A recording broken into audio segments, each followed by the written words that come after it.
There you are. Do not panic. Only you can see me. Come, we have to talk. There you are, Vestige. We must speak at once.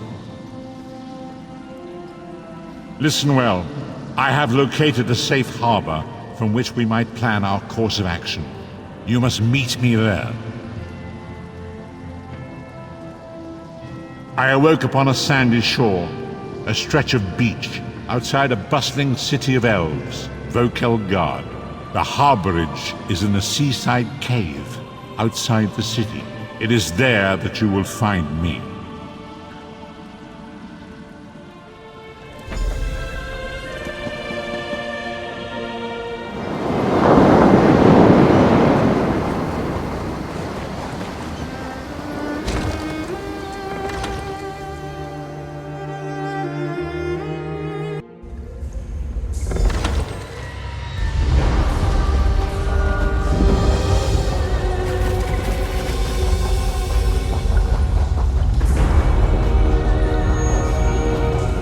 I hear familiar footfalls. Come closer, Vestige.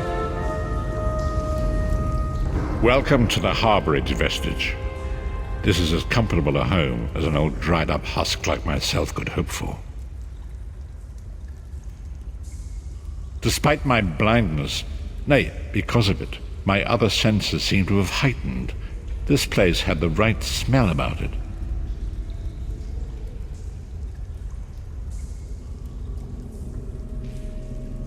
Indeed, but let us not get ahead of ourselves. Without an understanding of where we are bound, every road will get us nowhere. Before we truly understand our destination, we must speak of the past. Of a sort. I invite you to enter my mind and walk with me through visions of the past, that you might understand the events that brought us to this time, this moment. Enter my mind, Vestige, and walk with me through the shadows of past events.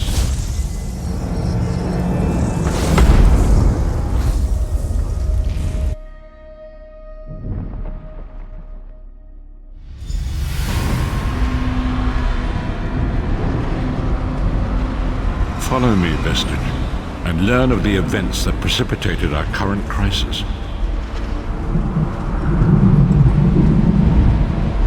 My part of the story began when I awoke on the steps of the Abbey of the Moth Priests, with no memory of my prior life. The Moth Priests took pity upon me and brought me into their fold. I was weak and near death.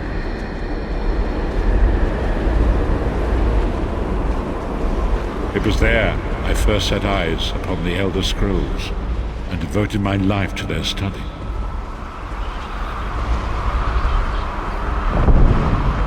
The scrolls allowed me to glimpse the very fabric of reality, but each profound insight dimmed my vision and eventually left me permanently blinded to the light of the world.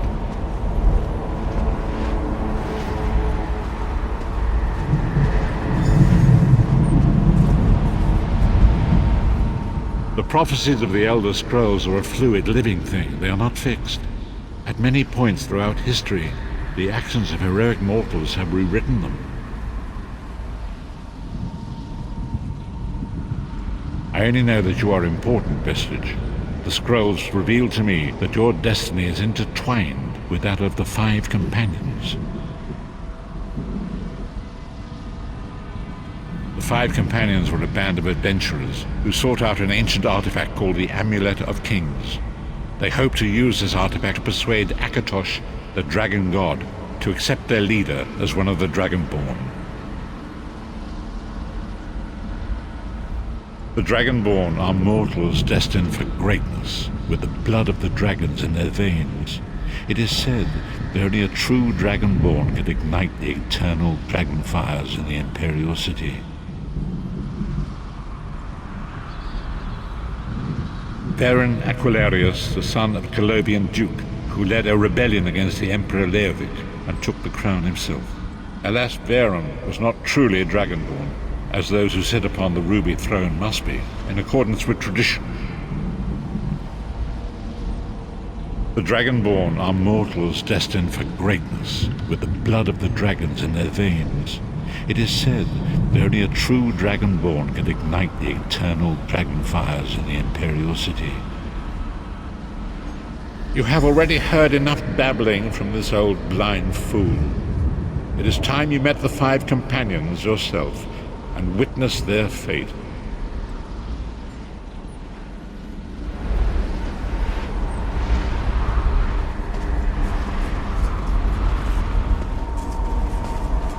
The first companion, Lyris Titanborn, daughter of giants, was the mightiest warrior in the service of the Emperor. Next, Abnathan, a powerful sorcerer and Grand Chancellor to the Imperial Elder Council. The Red Guard Swordmaster, Sai Sahan, leader of the Imperial Dragon Guard. The Imperial Emperor, Varen Aquilarius, who attempted to light the dragon fires and failed. And finally, MagCro, the traitor, the king of worms, a powerful necromancer, and your executioner.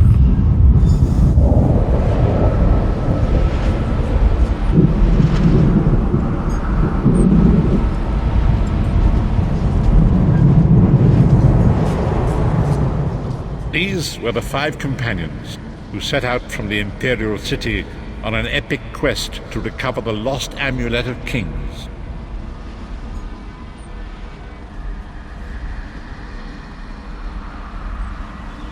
Many MagCro convinced Varen that the amulet could be used to perform a ritual that would rekindle the dragon fires.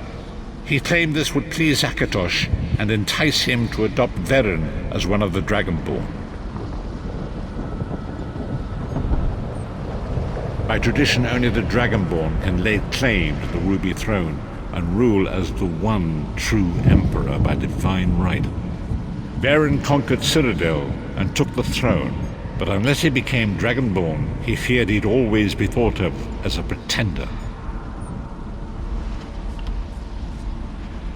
MagCro the traitor, the great enemy, the most powerful necromancer this world has ever known. His worm cult infiltrates and corrupts every corner of Tamriel. It was he who convinced Varen to perform the ritual you are about to witness. Each of the 5 companions were chosen for their skill and courage, and each was given a special role to perform in the party. Who would you like to know more about? You've already met Lyris. She's a Nord warrior from the frozen lands of Skyrim to the north, and it is said that her family lineage contains the blood of giants. Varen chose her for her strength and her loyalty to be his personal bodyguard. Sai Sahan came from a long line of Red Guard Swordmaster nobles. He was the leader of the Dragon Guard, the security detail of Varen and the Elder Council. While Lyris was Varen's bodyguard, Sai was charged with protecting the entire group. The Therns are one of the most influential families in Cyrodiil. Abner, their patriarch, is the leader of the Elder Council, a powerful battle mage and a shrewd politician. With his council, Varen was able to seize the Imperial throne years before. The ritual tore the veil between Nairn and Oblivion, allowing MagCro to begin stealing the souls his master needed to power the dark anchors and initiate the plane melt. Akatosh gave Alessia the Amulet of Kings as a symbol of his covenant with Nairn. So long as the amulet remained in the care of Alessia's heirs and the dragon fires remained lit, Tamriel would be protected from the Daedra. MagCro tricked Varen into breaking the covenant, and the veil between Oblivion and Nairn was torn. The Elder Scrolls named this event the Soul Burst. It gave Molag Bal the opportunity to disconnect the souls of Nairn from their hosts.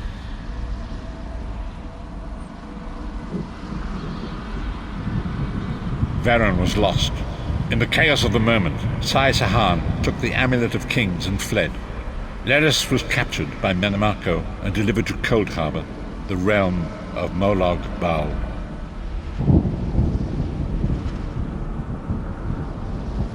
Tharn remains Chancellor of the Elder Council, and his daughter Clivio rules as Empress Regent.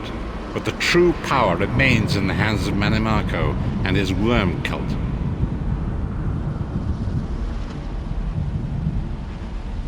When I discovered the truth about the 5 companions, I made subtle inquiries, but apparently not subtle enough.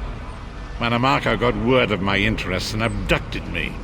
He took me to Cold Harbor, where I remained a prisoner until you freed me.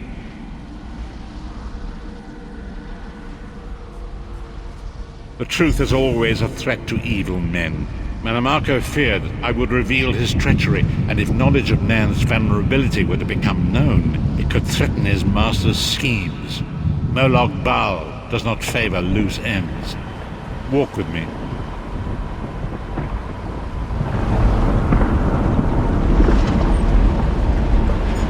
Long ago it was written, so long as the amulet of kings was borne by Alessia's heirs, Tamriel would be protected from the forces of oblivion. But the soul burst tore the veil between worlds and gave Molag Bal the opportunity he desired. Molag Bal's dark anchors pierced the torn veil and seemed to draw near into the depths of Cold Harbor. These terrible engines of destruction were appearing all throughout Tamriel.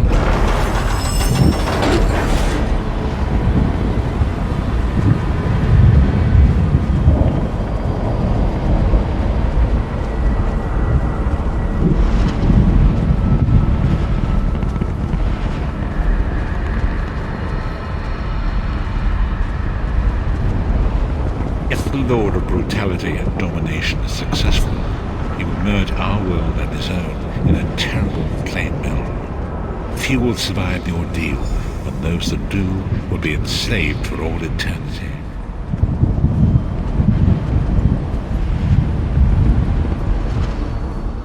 And so it falls to us, Vistage. We must stop Molag Bal and his dark anchors, or our world is doomed. And now history seems to have caught up with us. Shall we return to the Harborage? As you say.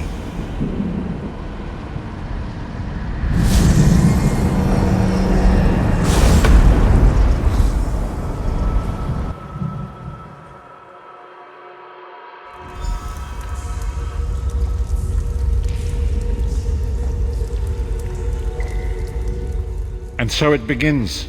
The remainder of the story has yet to be written. It is your story now.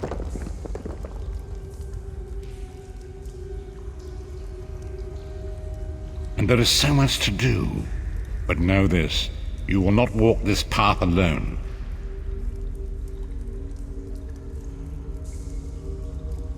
We must grow in strength and in numbers. You will need more than the company of an old blind man to alter the course of history. We must assemble our own group of companions.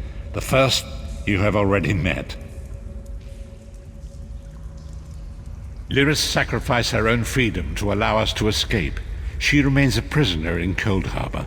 I must determine her precise location if we are to mount a rescue. That will take time. MagCro's agents leave a web of lies and deceit. They pit the races of Tamriel against one another and divert their attention from the real threat. Seek out these agents, wherever they can be found, and expose their lies. Forgive me. Bringing you into my mind seems to have taken quite a toll on me. I must rest. I will contact you when the time is right. Until then, walk in the light, Vistage.